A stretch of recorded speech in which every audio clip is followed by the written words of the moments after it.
kitchen in the morning, start cooking, and the French said, "Get out of here! You know, we're just kids from California." So I thought, right. I won't repeat what that went through my head, but you know what went through my head. So I took the grill. We were supposed to be in the back, out of sight, cooking on grills because they wouldn't, you know. So I took the grills and put them right in front of where the 100 journalists were going to have lunch, and we cooked everything on charcoal, including the dessert, tossing the fruit in sauté pans. You know. So the next morning, I mean, they were, and then I fed them way too much, so they had no appetite for dinner. My little revenge.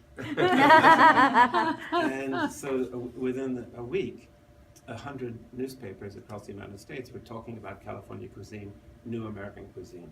So when Stars opened, you know, the press was ready, and then you see. So that's the film. Because Anthony wanted to know, you know, what happened to me, tell the story. That I had never gotten my due, which was sort of weird. I mean, Time magazine in the late 80s said that I had more publicity than Meryl Streep, which couldn't be true. But since they were talking about a chef, that was their main point. How could a chef have that as much attention as a Hollywood star? And now, of course, that's old history too. But the film really goes into all of that and explains it. And Chef Tower is leaving from here to fly up to Toronto tomorrow morning for another screening of the film. Right. So, Exactly. Great. taking it back. So, any questions before we roll into the movie?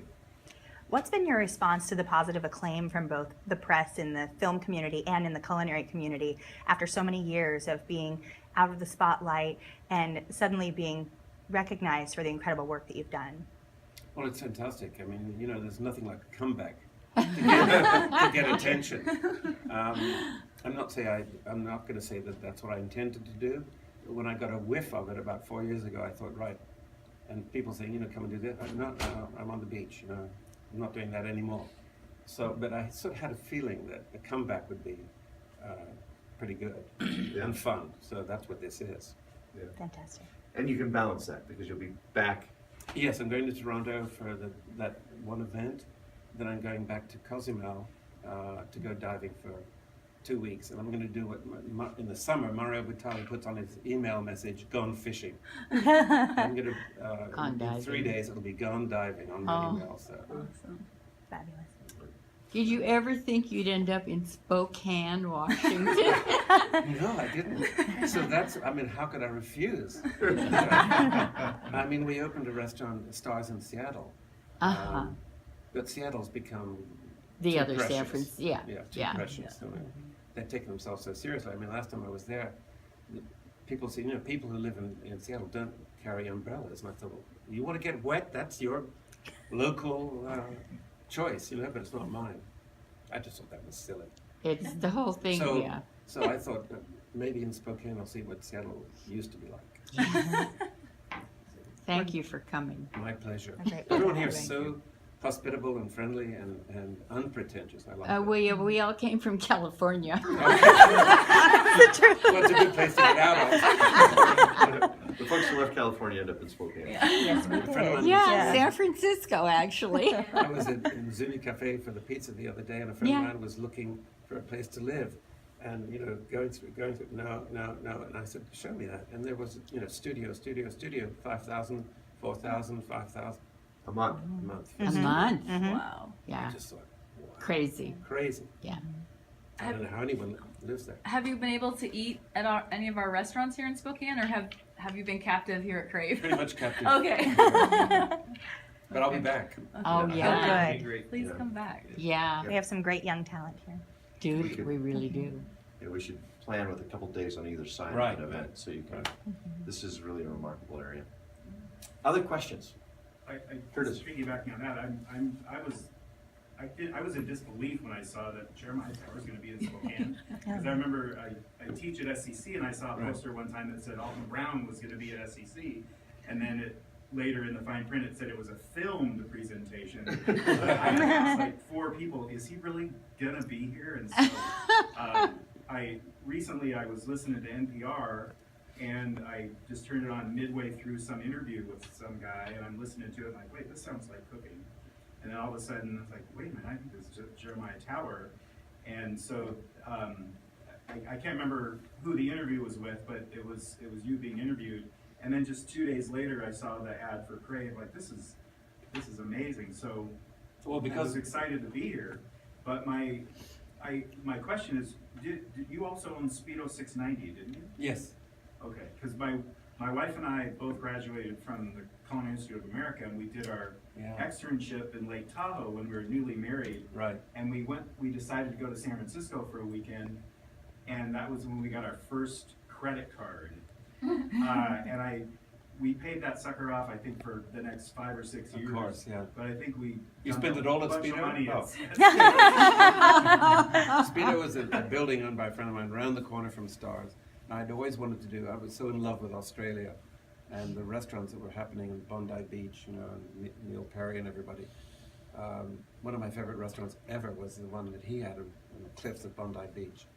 It was just, you know, very all white and perfect fish and the wind blowing. I'm in the beach there. So I did a beach theme at Speedo. It was in the Speedo Carburetor building, so I just called it Speedo, much to the annoyance of people who make I was bathing gonna say, that suits. didn't work out. It didn't work out. But it was a lot of fun to do. The restaurant, I mean, the earthquake destroyed the restaurant. Wow. So it's a So- real privilege to have you here, and thank you Privilege to for be here. returning our graciousness with being gracious Why, Yes. yourself. Thank you. It's a delight. I have one more. Yeah. I'm such a question asker. That's great. Good, good. So, was there a point when you decided I'm going to start a new movement in the culinary world, or was it just so deep inside you that it just came out, or was there like a conscious thought of that, or did it just happen? When I say there wasn't any such thing, your eyes will glaze over, I'm sure. Because I'm going to say, for instance, you know, everything that exists in Whole Foods in one of the stores did not exist at all in 1972 when I started Chez Panisse. I mean, there was nothing. Olive oil was, you know, you'd had to go to an Italian deli. There were no fresh herbs. I stole those from somebody's garden, you know, nasturtiums that was on my walk to Chez Panisse every morning. There was nothing. So, Everything was processed or frozen or. yeah, and we was, thank God we had no money, you know, so I couldn't afford to buy. In those days, a great restaurant were the French restaurants Yes. in New York and San Francisco, and they served Dovisol, it was frozen.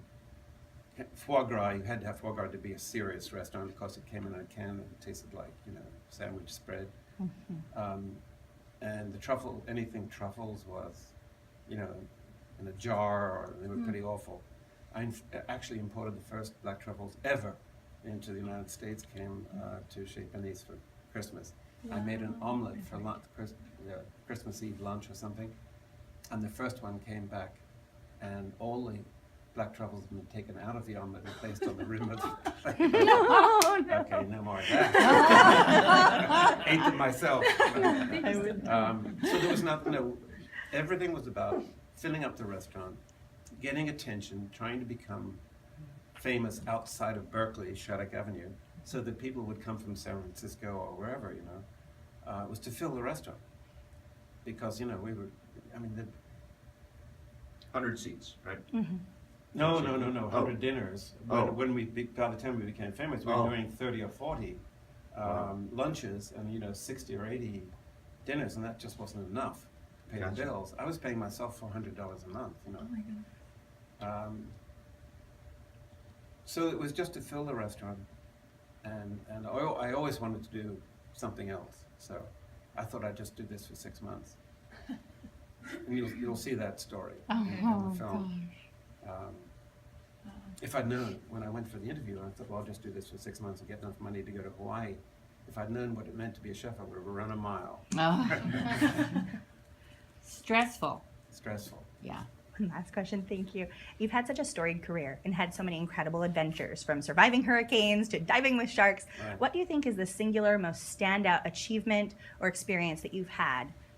Oh, it was definitely. I mean, that's shouldn't be an easy question to answer, but definitely it was that day in 1983 when we were just to do a snack lunch, you know, for these 100 journalists, the cranberry board or somebody, you know, was sponsoring it, so I had to use cranberries. I used cranberries as a marinade for the grilled lamb. It wasn't bad. At least they appeared on the menu. Right. So, but that was one of those moments. That's when I first realized, you know, that, okay, I mean, that's the difference. I could have just said fine and disappeared and cooked in the back.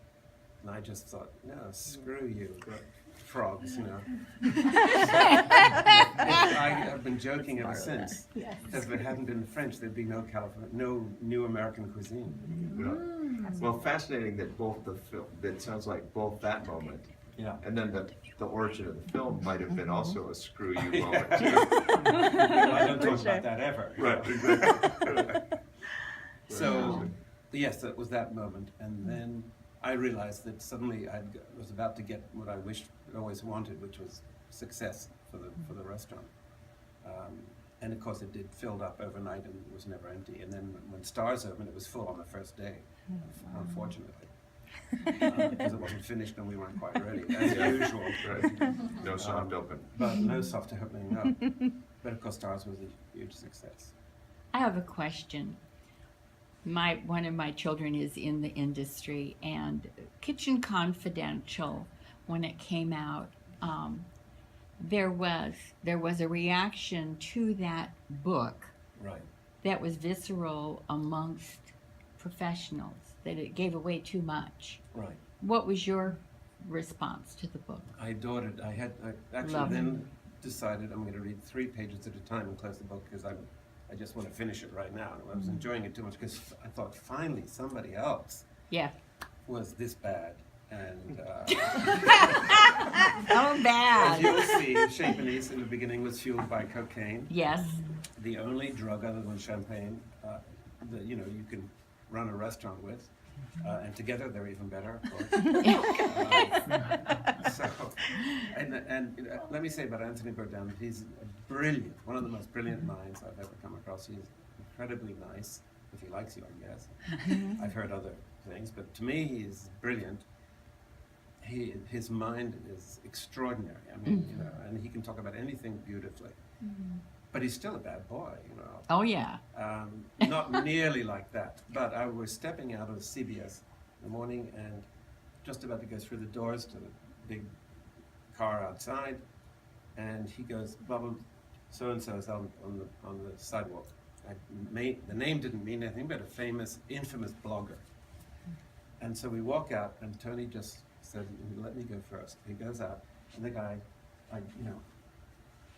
what's your favorite city in the world to eat, and where should I go? And Tony looks at him and says, "Drop acid and go to Singapore." And gets in the car. I thought, oh, I have to learn how to do that one of these days. Good with the one-liner. Yeah. Oh, just like that. Well, let's watch the Okay. film, Yeah, good. and then if there are other questions at the end, or if Absolutely. you've got a book that you'd like to sign, Chef will be here to do that. Absolutely.